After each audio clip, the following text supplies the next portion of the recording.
ちは、羽生です。こんにちは、羽生。フィギエモンです。今日は前回の続き、2021年世界国別対抗戦生観戦記の後編です。この動画は時系列での観戦記になっています。なので、まだ前編をご覧になってない方がいらっしゃいましたら、前編から見ると臨場感があってより楽しめると思います。ぜひトータルでフィギエモンの極上の一日を体験してみてくださいね。美味しいこれ。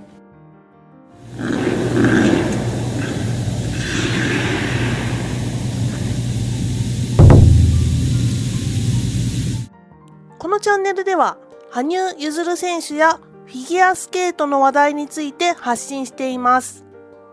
羽生結弦選手が好きという方、フィギュアスケートをテレビでやってたらつい見ちゃうんだよねっていう方は、ぜひチャンネル登録をしてフィギュアスケートライフを楽しんでいただければと思います。 OK。 さて、前編では会場入りした直後から曲かけ練習を約1時間堪能し、マスクの売店を見つけたっていうところまでお話ししました。この時の日時は2021年4月18日日曜日の13時30分頃です。いよいよ後編ではエキシビジョンそのものの観戦記をお届けしていきます。おっしゃ。世界国別対抗戦の公式マスクを売店で買った私は、買ったことに満足してフィギエモンプーさんの撮影をすることにしました。フィギエモンプーさんを取り出して撮影するのがちょっとね恥ずかしかったんですが、こんな感じ。この青い光が競技会とは違う雰囲気があって、なんだかワクワクするものがありますよね。かなり。長蛇の列に並んで無事にトイレに行った私は、やることもないので開演30分前には席に着いていました。暇だったのでフィギエモンプーさんを取り出してまたまた撮影。じゃん。やっぱ可愛いわね。撮影が終わって今から始まるワクワク感が詰まったリンクをぐるっと眺めていると、隣の席の人が何やらパンフレットを見ているのが見えました。なんとそこにはレッドミーエンターテインユーの衣装を着ている羽生選手が写ってるじゃないですか。この会場で国別のパンフレットを売ってるところは知る限りではなかったけど、まさかどっかに売ってるの？この大会のじゃないよね。そんなことを一瞬で考えながら、そのレイミー様を横目でチラチラ見ていました。見たことがないお写真だわ。なんだろう、どこの大会のかしら。必死で私は考えていました。まさかそのパンフレットを見てた人がそんなことを考えながらね、私が見ているとは思ってもみなかったと思います。こんな時、以前の状況だったらその人に話しかけて聞けたのに。でもまあいい。とりあえずこれから始まるエキシビジョンに集中しよう。そう思ってレイミー様のお写真パンフが気になりつつも、おとなしく席に座っていたフィギエモンでした。 OK。 14時になってエキシビジョンが始まる気配がします。これから始まるっていう空気、とっても好きなんです。ワクワクしてきました。いつもの司会の英語が堪能なお方の声がします。私がね、行く試合やアイスショーはほぼこの方の司会で行われていることばかりでして、調べてみたら蒲田健さんっておっしゃるスポーツを中心に実績のあるラジオパーソナリティの方でした。この方ね、調べてみて初めてお顔を見ましたけど、今日までね、海外の方かなんかだと思ってましたね。でもお名前からすると普通の日本人の方のようで、ちょっと驚きました。今回このお方の司会がとっても心地よくて、どの試合でも心地いいかっていうとそうではないんですが、もしかしたら国別の司会はね、蒲田さんの裁量が大きかったのかもしれないなって思ったんですね。そんなこんなであっという間に音楽が流れ始めました。ここで一気に MC が始まります。なんて言ったのかはちょっと覚えてないんですけど、今の状況、コロナの収束が見えない中で私たちが生きている、MC の言葉と音楽で一気にね、そんな感情になり、なんと私は一瞬で小田くん状態になってしまいました。すごいみんな最後にお疲れ様っていう形だけで終われたらいいかなって、本当によく頑張ったなって思うんですけど、そう、もうなんだかわかんないけど号泣してしまいました。誰の演技も見てない中での号泣。小田くんの涙ポイントがいっぱいあるからとか、ライブで私言ってたんですけど、ごめんなさい。私も同じでした。で、心の中で思いつつ、もう一度出た涙は収まりません。羽生くんとかもコーチいなかったし。選手が演技順に呼ばれていきます。もう私はこの時点でフィナーレ感覚。生で選手たちを見ることができることに感謝でいっぱいになったのでした。 OK。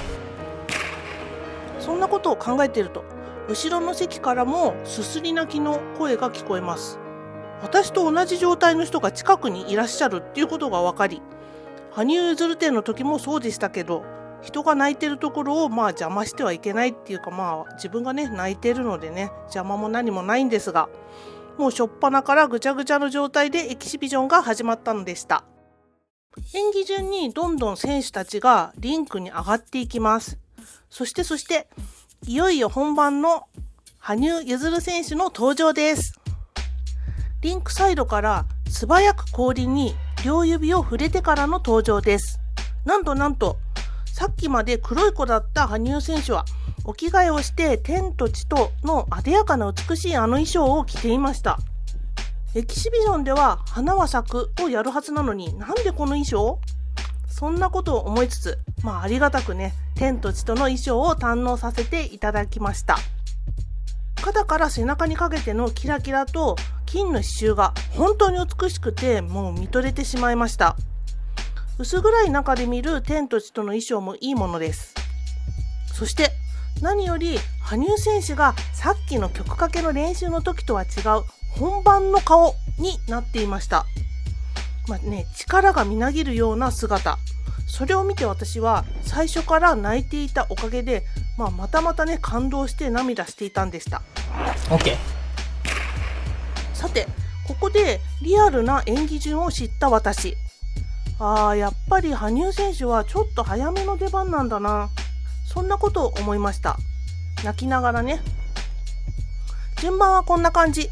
16番からフィナーレまでが後半です。だいたい羽生選手は後半の中盤っていった位置づけでしたね。そして一気に選手たちがリンクサイドへと消えていくと、いきなりセメネンコ一人ポーズをとっていました。こんなにいきなり始まるんだということで、いよいよ始まったっていう感じの演技に興奮していると、次に小松原組が出てきました。小田和正さんの曲です。オフコースの生まれくる子供たちのために。もうね、なんて感動的な曲を使っちゃうんだろうって思いました。真っ暗な中でラベンダーのシフォンが揺れる中で2人が美しいダンスを繰り広げていきます。まるで夢の中にいるようで、余計ね涙腺が緩くなってしまったフィギエモンでした。小田和正さんの声をここで持ってくるのってね、ずるいなって思いながら泣いてましたねです。そして2人の幻想的な夢が終わると、リンクサイドの席に座るジェイソン・ブラウンとエリザベータ・トゥクタミシェワがスポットライトで映し出されました。するとジェイソンは日本語で話し始めました。トゥクタミシェワとは大昔から競技会で会っていたこと、そして昔の可愛らしい頃のお二人のツーショットを画面でね公開してくれました。もうね、またまたここで感慨深くなって、またまた涙が出てきてしまったフィギエモン。確かにトゥクタミシェワは返り咲いたって言っても過言ではないし、若手優勢のロシアの中で代表になって国別に帰ってきてくれました。それは本当に素晴らしいことだなっていうふうに思いながら、グリーンのキラキラ衣装を着るトゥクタミシェワ選手のエキシビジョンを堪能したのでした。そして宇野昌磨選手が登場しました。左肩から手首までキラキラしたダークブルーの衣装がシックで美しかったです。曲はオーボエコンチェルト。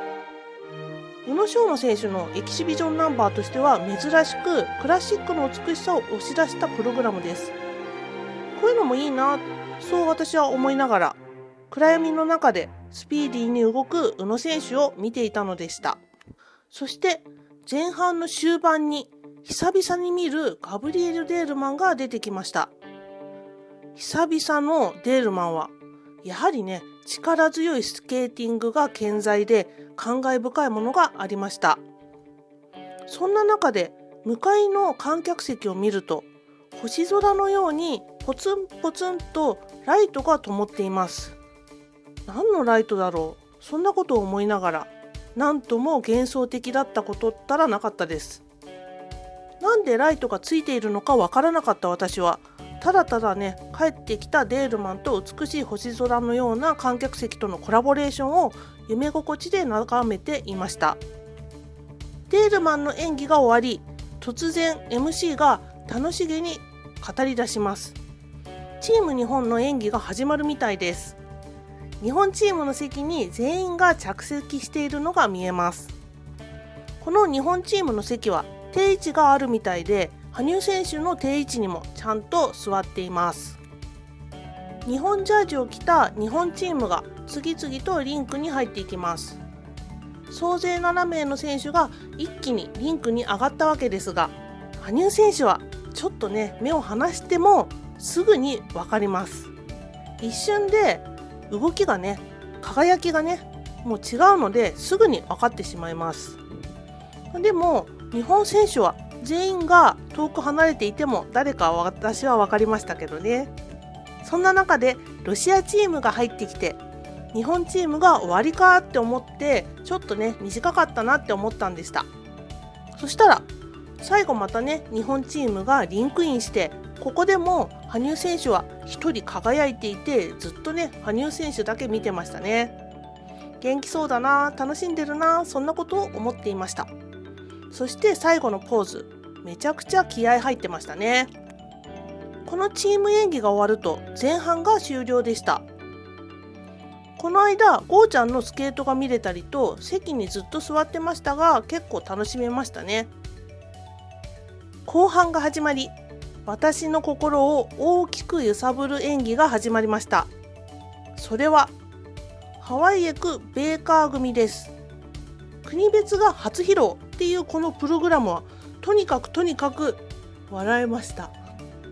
国別で唯一声が出てしまった瞬間でした。白鳥の湖がモチーフのプログラムなんですが、白鳥役は男性のメーカーです。その動きがもうね、初っ端から何とも言えず笑ってしまいましたね。地上波でテレビ放送になくて本当に残念でした。今後のエキシビジョンで見る機会があるかもしれないので、ぜひね、思わず声が出てしまった面白プログラムを見てみてくださいね。 OK。 そしてやってきました、羽生選手。席のところに座って優しくプーさんのセッティングをしているのが見えました。何が始まるんだろう、そう思っていると、黒いマスクをつけた羽生選手がスポットライトで当たりました。何か話してくれるのかな。会場にいる皆様、そして画面を通してご覧くださっている皆様、こんにちは、羽生結弦です。さまざまな困難があった中、こうしてこの場にみんなで今シーズン最後にここで滑れたことを本当に嬉しく思います。また僕たちが今日滑った演技から希望や勇気、そして苦しい中の何かの光になれることを願っています。今日は本当にありがとうございます。そう話している姿は本当に美しくて、五光がね差しているようでした。新鮮な空気を一瞬で作り出した後、羽生選手はリンクに降り立ちました。その姿はさっきの曲かけ練習とは全く違う羽生選手になってました。本番はまた本番用の羽生選手に一瞬で変わるんですね。そんなことを感じていました。それは衣装のせいでもなく、本番っていうこのね時間のおかげでもなく、紛れもなく羽生選手自らが作り出すエキシビジョンの世界でした。スタートポジションにつくまででこのようなことが分かり、本当にね素晴らしい経験でした。一瞬のことでしたが、とても長い時間待っていたように感じました。演技が始まるとスローな感じですが、そこから美しさと優しさを存分に感じました。このプログラムは今の優しい羽生選手を表現するのにぴったりなんだ、そんな動きでしたね。美しさに酔いしれながら視界を広げてみると、そこには満面の星空が広がっていました。ゆったりとした羽生選手の動きを見ていると、もうそこは宇宙空間のようで、自分が今どこにいるのか一瞬わからなくなりました。素晴らしいポジションと最速のスピン、もうね本当に最高でしたね。私が見た中で一番素敵なスピンでした。演技終盤で花を愛おしそうに持つ姿に観客への愛を感じましたね。動きが止まるともう自然にスタンディングオベーション。こんなにも自然に立ったことはないのではないかっていうぐらい、もうね立ち上がらずにはいられませんでした。私の周りの方もほとんどみんな立ち上がってましたね。そして羽生選手はリンクを後にすると、もちろんまだ席に座ってます。前のシェルバコワ選手からアンコール付きのようですから、もちろんね羽生選手もアンコールだよね、何をやるんだろう、そんな期待をしていると MC の方が、エンターテインされる準備はよろしゅうございますか。その言葉を聞いてウキーってなっちゃいました。これから私エンターテインされるんだはい。すると勢いよくリンクに入る羽生選手がエンターテインする準備万端なのがよく分かりました。羽生選手は右手を上げてやる気満々です。明らかに動きが違うのが分かります。そして一瞬で私たちはエンターテインされてやばいことになってしまいました。動きが速すぎて顔は見えないんだけど、それでも動きでエンターテインされてしまう羽生選手の姿を感じましたね。自分が声を出しているのか全くわからないほど興奮して、またまた最後立ち上がってました。立ったことはね実はあんまり記憶にはないんですが、多分確か立ってたと思います。その後何人かの選手が滑りましたが、あんまり覚えてなくて、最後のネイサンチェンだけちょっと覚えてます。それは衣装です。曲かけ練習の時は白いトレーナーで部屋着だったネイさん。本番の衣装はどんなだろうっていうと、黒い T シャツっていうね、お風呂上がりみたいな格好になってましたね。そっか、ネイさんはどこまで行ってもお部屋なのねと思いつつ、アンコールのキャラバンはすごかったですね。最後の決めポーズ、指差しが見れてよかったです。この演技ね見たことはあったんですけど、この時のはノリに乗ってるキャラバンだったので、すごく良かったですね。ネイさんの演技が終わるとフィナーレです。 OK。 羽生選手は花は咲くの衣装で白いマスク姿で出てきたフィナーレです。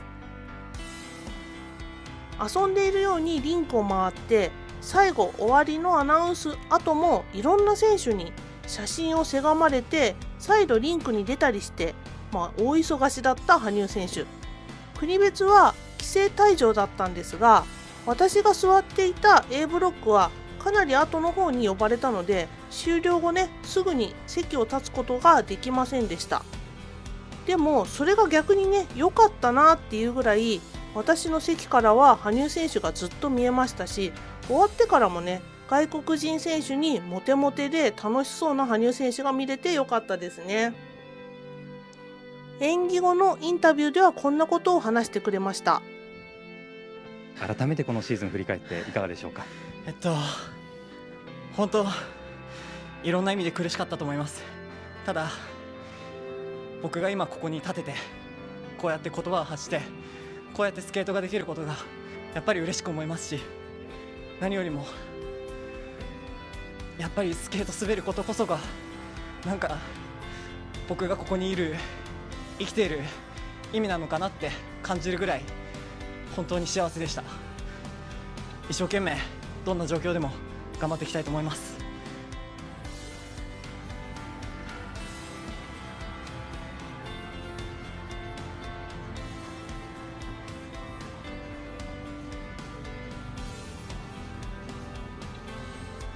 こんな感じで感慨深く羽生選手は語ってくれました。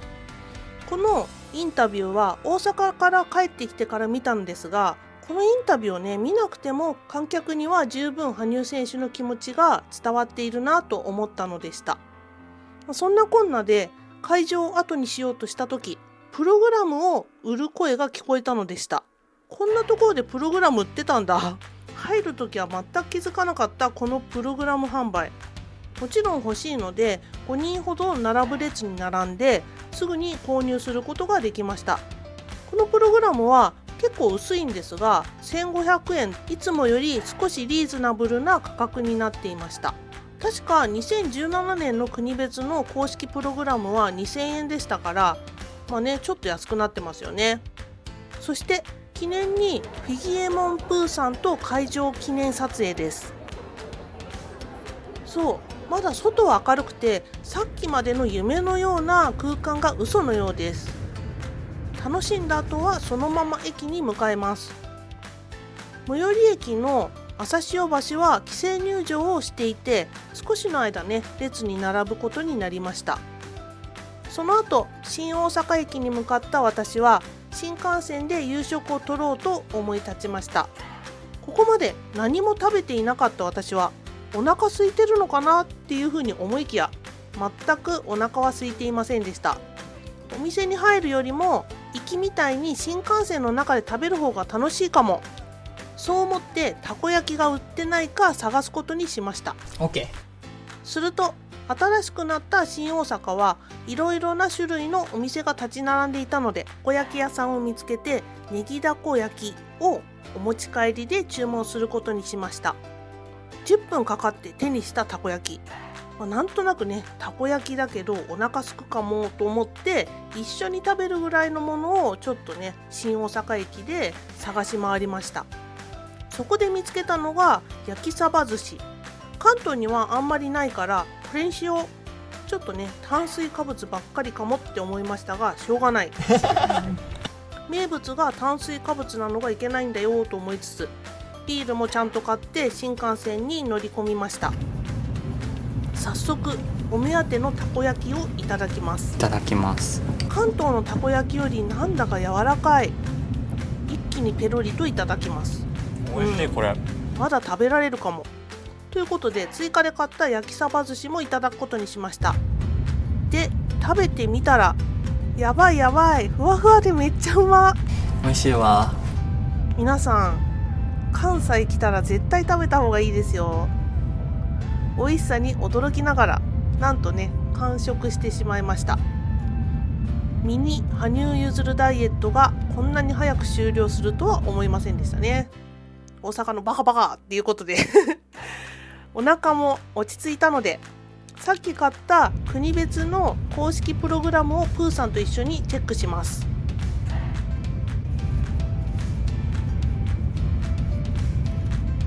はあ、かっこいい。そうそう、休憩時間に見たのはこのお写真でしたよ。変えてよかった。他のページには過去の楽しそうな国別写真が掲載されています。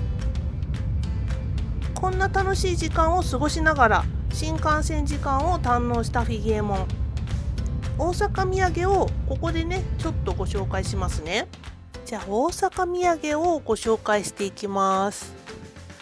こんな感じでちょっと並べてみたんですが、これもね赤服。じゃあまず赤服からご紹介します。海外の方もいらっしゃると思うので、これ何かっていうと伊勢の名物のものです。ちょっと開けてみますね。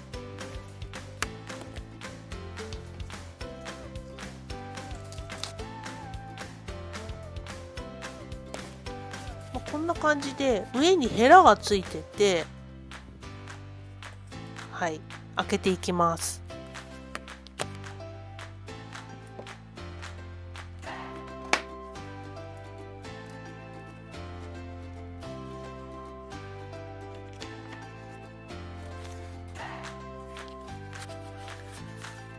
こんな中身になってます。これはお餅の上にあんこが乗っている、美味しいおやつです。私はね、伊勢神宮なんかに行くといつもこれを買って帰ることにしてます。で、大阪はね、ちょっと伊勢から近いので赤福も売ってました。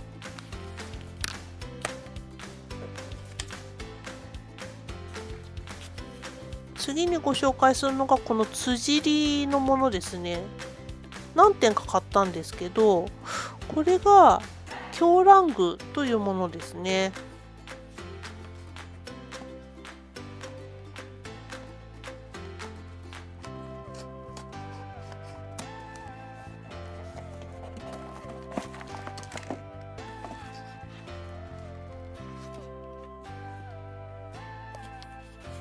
こんな感じです。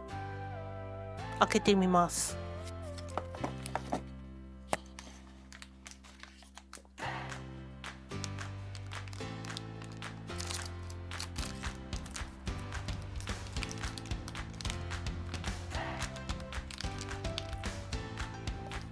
これね、抹茶の味です。すごい私こういうの好きでいつも買ってるんですよね。そしてちょっと おせんべい系、これもね好きなんで一つ買ってみました。大阪のお好み焼きのエビ天っていう風になってますね。あとはね、辻りのお店のこの濃い抹茶ラテ、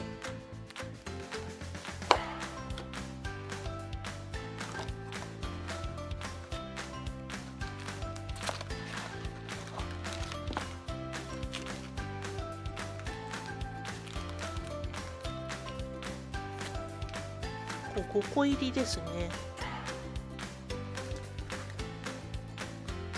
で、来年の2月まで持つ、結構持つので、もっと買っておいてもね良かったかなって感じです。どんな味なのか楽しみです。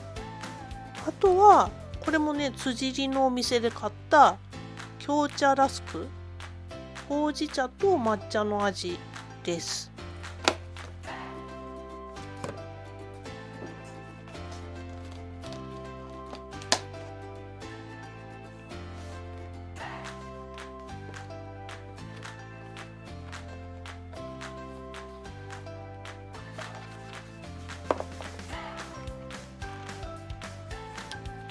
なんか2つに分かれてるんですね。こんな感じ。5個入ってます。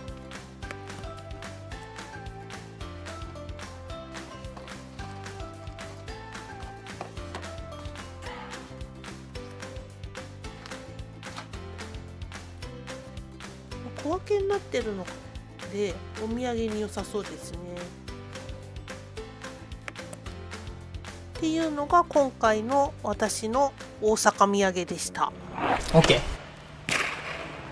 無事に家に帰ってきた翌日、テレビ放送された国別対抗戦の録画を見ることにしました。テレビを見て私びっくりしちゃいました。何がびっくりかって、私が実際に現地で見たエキシビジョンとこうしてテレビで映っているエキシビジョンがあまりにもね違うものだったからなんです。本当に？私が観戦したエキシビジョンでは、私の前に一定方向からの視点で羽生選手を見ることができました。でもテレビは見やすいんだけど、視点がねパッパと変わったりしますよね。そこの違いがあったんです。それに生観戦では自分が見たいところを見ることができますよね。テレビでは羽生選手から違う選手に画面が映ったりしますけど、私の視界の中では端っこの端っこの方にいる羽生選手を捉えることができます。自分の意思で見たいところを見たいだけ見ることができる。そこがね、生観戦とテレビ観戦の違いだなって強く思いました。だからあまりにも見ている画面が違うなっていうところに驚きました。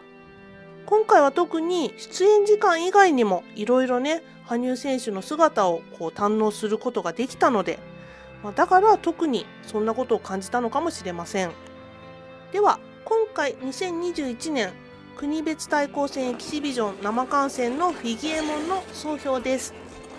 羽生選手は前回2019年世界選手権公式練習で見た時の羽生選手と別人っていう風に言えるぐらい違う羽生結弦でした。とても優しく穏やかなオーラを身にまとっていて、菩薩のような温かい雰囲気を感じました。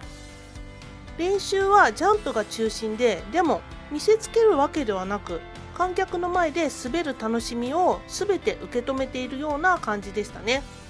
天と地との衣装を着てくれるなど、観客を楽しませてくれようとする行動もありがたく、何より花は咲くのプログラムの完成度が格段に上がっていて、一つ一つの動き、エレメンツが完璧以上になっていて、だからこそ見ていて演技に入り込むことができました。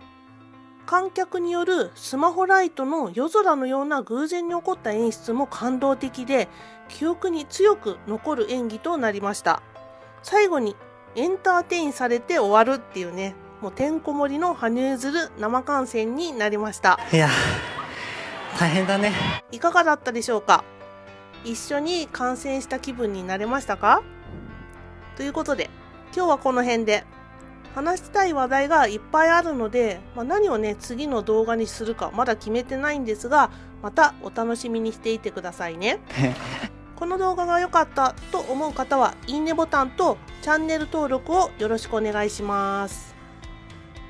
では花は咲くジャージ脱ぎをして終わりにしたいと思います。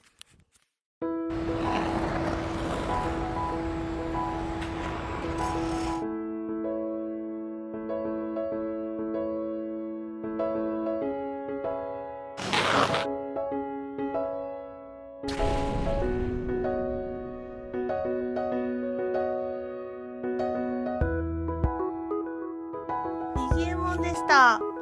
さようなら。